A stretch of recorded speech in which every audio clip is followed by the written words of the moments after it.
खबर क्या है देख लीजिए। औरंगजेब पर विवाद, नागपुर में दंगा फसाद। ये क्यों हो रहा है? ये क्यों हो रहा है? कल खबर बताई थी, कल आपको आगाह किया था, और आज देखिए ये तस्वीर दिखानी पड़ रही है। फिल्म छावा के बाद शुरू हुआ औरंगजेब पर विवाद, हिंसा और आगजनी तक पहुंच गई है। कल विस्तार से आपको बताया था कैसे विवाद एक फिल्म से शुरू होकर औरंगजेब की तारीफ और तारीफ पर मचे बवाल तक पहुंची। फिर मांग उठी औरंगजेब के कब्र हटाने की, और इसी मांग को लेकर हिंदुवादी संगठनों ने प्रदर्शन किया। इसके बाद औरंगजेब की कब्र की लड़ाई कैसे हिंसा और आगजनी तक पहुंची, आज इसी पर विस्तार से बात करेंगे।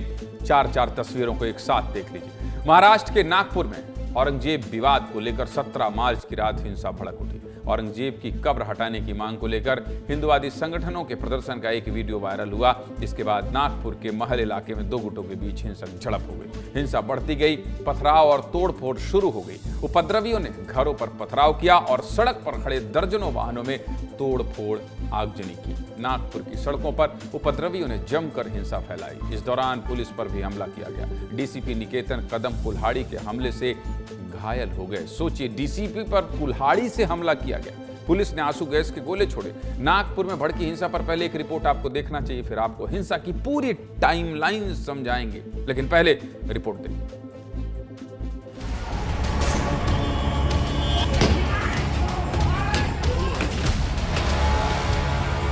तोड़ा है और ईंटें पत्थर और खिड़की के कांच भी फूटी है ऊपर की। तो आप सब गाड़ियां जमा करके और कार जमा 8-10 गाड़ियां जलाई उन्होंने और कार भी जलाई। फोन करे जा रहे हैं यहाँ पर खड़े होके अंदर में, पर पुलिस की एक भी टीम नहीं आने को तैयार है, ना कोई एक व्यक्ति आने को तैयार।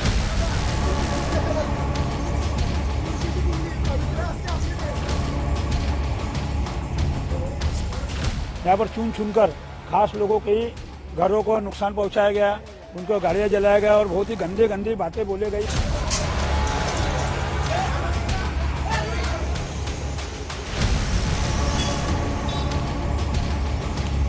घर बाहर जाके देखा तो वहाँ से गाड़ियों को घसीट के फोड़ रहे, गाड़ी पे आग लगा। मैं आया पानी का पाइप लेके गाड़ी को मैं कैसे बुझाने के लिए, तो मेरे को पत्थर फेंक के मार दिए।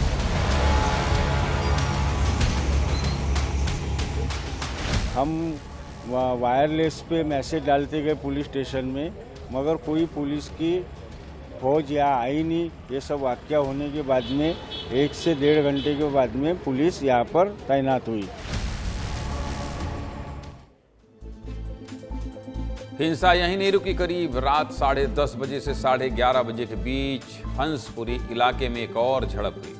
नागपुर में भड़की हिंसा के बाद इलाके में तनाव का माहौल है। चप्पे चप्पे पर भारी सुरक्षा बल तैनात है। नागपुर के 11 इलाकों में कर्फ्यू लगा दिया गया। हिंसा की शुरुआत कैसे हुई, चलिए ये भी आपको विस्तार से बता देते हैं। देखिए, 17 मार्च को सुबह करीब 9 बजे नागपुर के महल इलाके में शिव प्रेमियों ने शांतिपूर्ण तरीके से शिव जयंती का कार्यक्रम किया, जिसके बाद दोपहर करीब 12 बजे औरंगजेब की कब्र हटाने की मांग को लेकर वीएचपी और बजरंग दल के कार्यकर्ताओं ने प्रदर्शन किया। इस प्रदर्शन का वीडियो सोशल मीडिया पर वायरल होने लगा। वीडियो के जरिए अफवाहें फैलाई गई कि धार्मिक चीजें जलाई गई। अफवाह फैलती गई और शाम करीब 5 बजे अफवाह की वजह से एक समुदाय विशेष के लोग महल इलाके में इकट्ठा होने लगे। शाम 7 बजे के करीब इस इलाके में भारी भीड़ इकट्ठी हो गई। भीड़ ने नारेबाजी शुरू कर दी।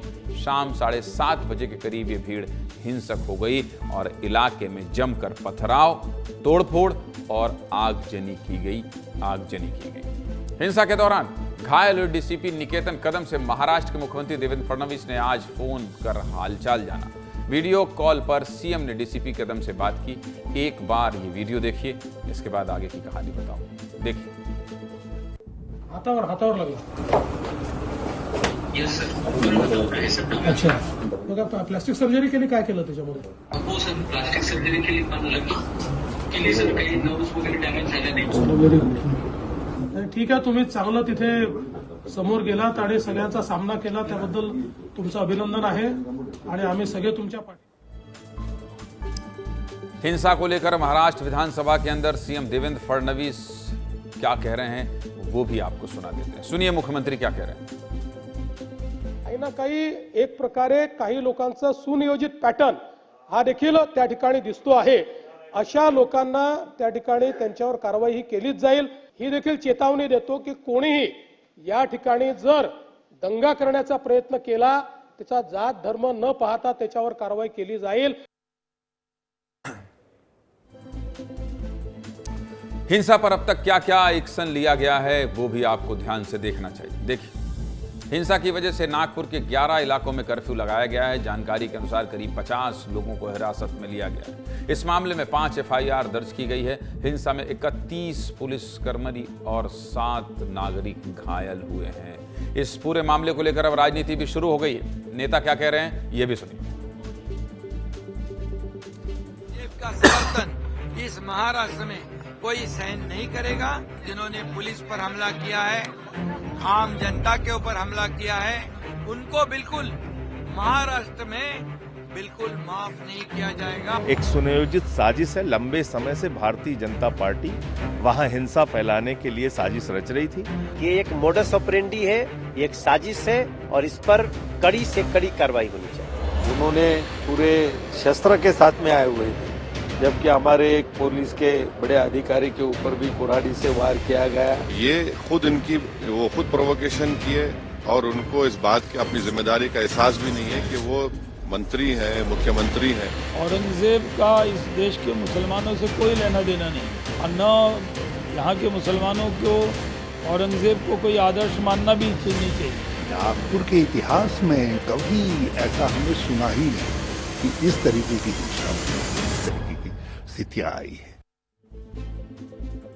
विवाद कितना बढ़ रहा है धीरे धीरे आपने देख लिया कि कैसे ये विवाद अब हिंसा का रूप ले लिया है। सीधे मुद्दे की बात क्या है? सीधे मुद्दे की बात यह है कि औरंगजेब पर शुरू हुआ विवाद बहुत ज्यादा बढ़ गया। औरंगजेब के नाम पर नफरती गैंग एक्टिव हो गए। इस तरह के देशद्रोही तत्वों से सावधान रहने की सख्त जरूरत है।